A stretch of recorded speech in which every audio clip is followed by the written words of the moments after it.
Okay, let's jump right into this explainer and explore the absolutely fascinating reality of Elena Voss. This is a world where deception isn't just something you hear, it's something you literally, viscerally taste. Today, we're unpacking an incredible narrative that perfectly bridges the gap between an espionage thriller and a deep, deep psychological study. We're going to look at the mechanics of truth, the anatomy of a lie, and what actually happens when the line between those two completely vanishes. I mean, imagine for a second that you live in a world where every single spoken falsehood triggers a distinct, physical flavor right on your tongue. At first, it sounds like a superpower, right? You'd be the ultimate lie detector. But as we're about to see, when your own body becomes a living, breathing chemical polygraph, it can actually be an incredibly isolating, heavy burden. And this quote right here perfectly captures the visceral reality Elena Voss deals with every single day. She works as a threat assessment contractor for the government, operating out of this windowless room on the 7th floor in Washington, D.C. She sits across from her subjects. We're talking bureaucrats, corporate spies, terrorists, and asks these highly calibrated questions. And as they speak, their words dissolve on her tongue. The sensory details in this story are just unbelievably stark. She literally has to brush her teeth until her gums bleed, just to wash away the lingering taste of yesterday's deceptions. So, moving on to Section 1, the curse of synesthesia, the blurring line between objective truth and subjective belief. You know, the agency she works for actually has a very clinical term for her condition, anomalous sensory synesthesia. And they absolutely weaponize this. They utilize her as a flawless living polygraph machine. Now, for her handlers, obviously, it's a phenomenal intelligence asset. But for Elena, well, she just calls it a well-paying curse. The contrast in her everyday sensory experience is just wild. Pure truth tastes like cool spring water, clean, faintly sweet, maybe a little mineral finish. But lies? Lies are overwhelmingly aggressive. She gets an acrid bite from a mid-level bureaucrat, the oily slickness of a corporate spy, or the sharp metallic tang of a terrorist. And most terrifyingly of all, the truly dangerous lies taste like a void. Just an absolute nothingness that literally makes her gag. Which brings us perfectly to Section 2, the impossible spring water. So picture this. It starts on a rainy Thursday during Elena's burnout leave.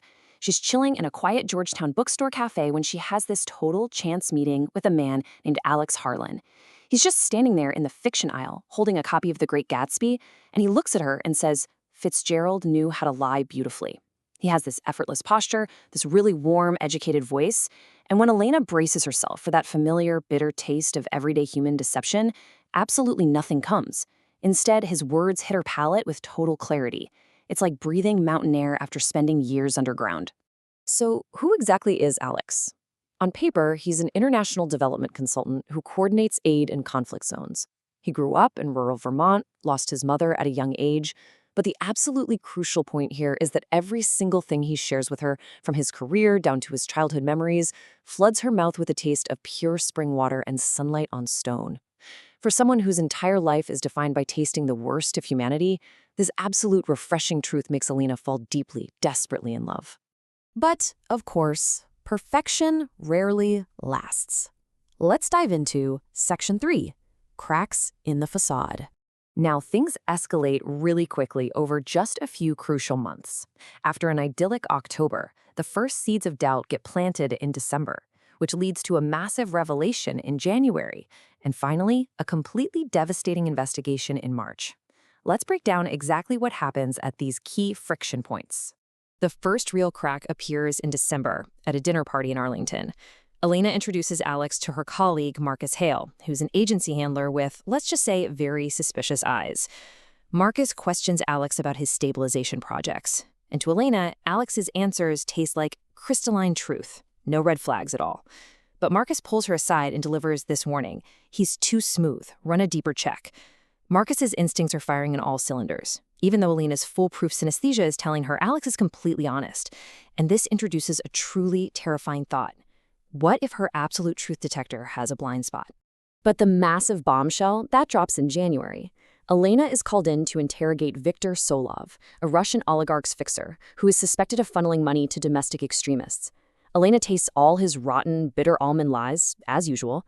But as they're wrapping up, Solov drops a highly classified, incredibly personal detail. He tells Elena she should ask her boyfriend about illicit accounts in Cyprus, claiming Alex actually knows the smuggling routes better than he does.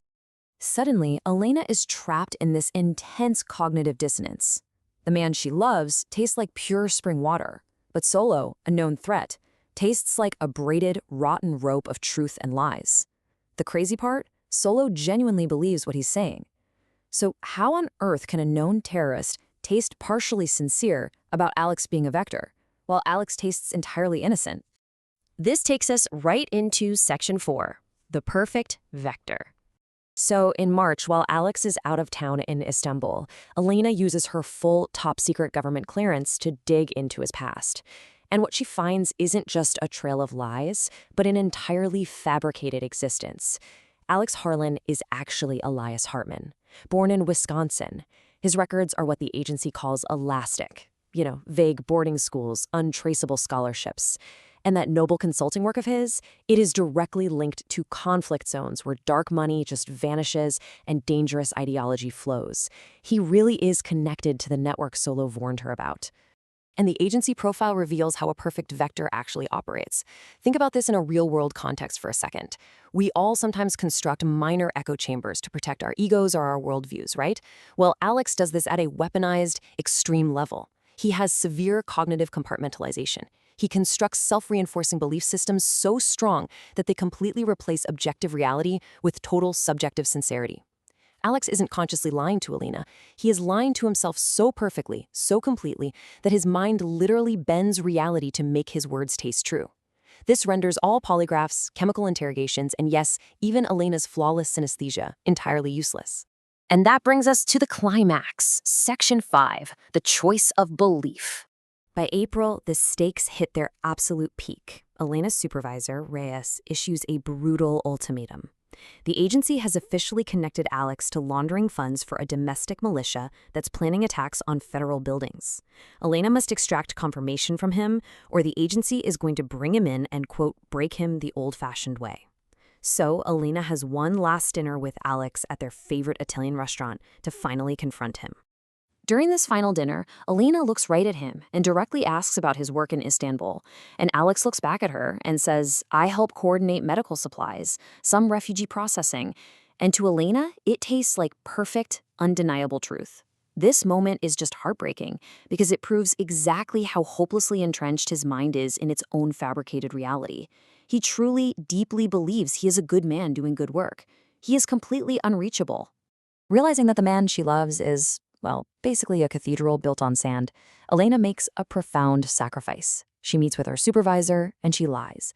She stakes her entire career on the claim that Alex is clean, that the connections were just false flags. And then she terminates the relationship entirely to protect him from the agency. She sacrifices her own happiness because she knows, without a doubt, she can never break through the armor of his subjective sincerity. Now, this whole extreme sci-fi scenario poses a deeply fascinating question for us in the real world. What happens when a person believes their own lies so deeply that the lie literally becomes their subjective reality? We see shades of this every single day, where people construct massive psychological walls to protect what they want to be true. But here, the source text takes that concept to its absolute terrifying logical extreme. After Alex moves away to Chicago, Elena is left with this haunting realization. Love itself is really just a form of belief. And ultimately, belief is far more dangerous than simple deception. Think about it. A lie can be uncovered, it can be tasted, it can be proven wrong. But a belief? A belief rewrites the rules of the game entirely. I want to leave you with this final, incredibly provocative thought from the source material. Because once you believe something completely, the world had no choice but to follow. It leaves us to ponder the very nature of truth itself. Is truth just an objective set of facts, or is it simply the reality we most fiercely convince ourselves of?